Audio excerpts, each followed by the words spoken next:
This person has the most unhinged typos I've ever seen.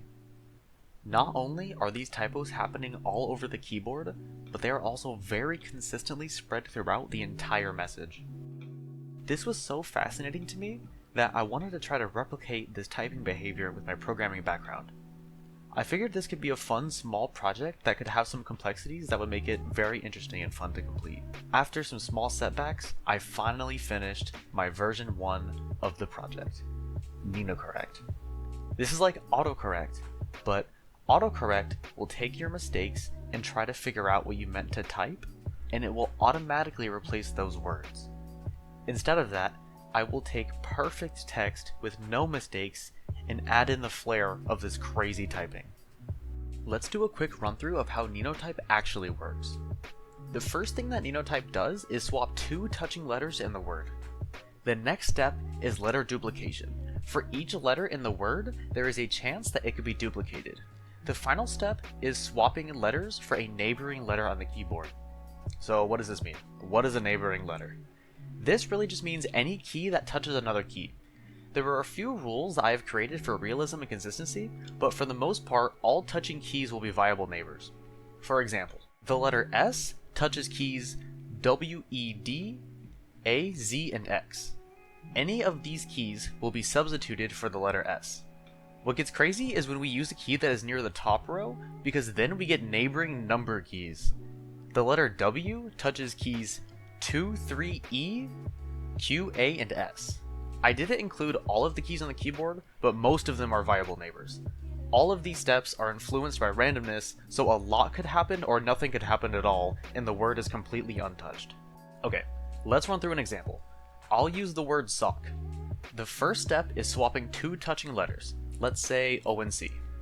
The next step is letter duplication, and again, all of this is random, so all letters can be duplicated or no letters can be duplicated.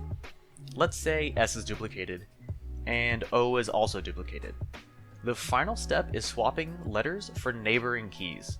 Let's say S remains the same, then S is swapped for X, C remains the same, O remains the same, O is swapped for P, and then K remains the same. As you can see, a lot is happening with just one word. So how about many words?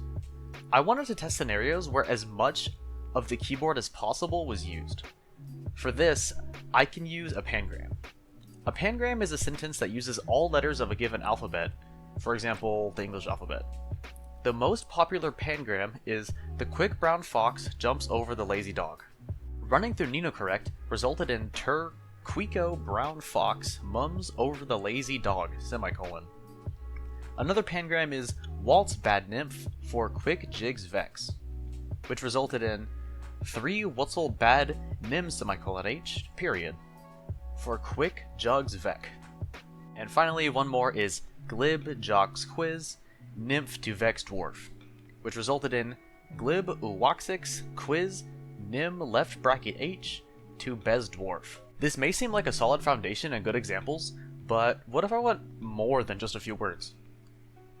This is all of Romeo and Juliet written by Shakespeare.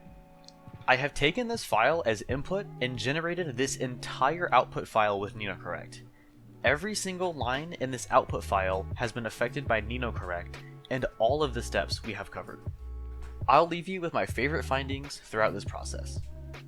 I'll to the friar to know his remedy. If all else fail, myself have power to die. She exits. Act 4.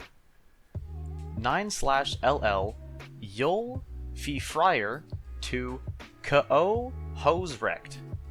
If all else three fail, myself have power to die. She exifs. Act E.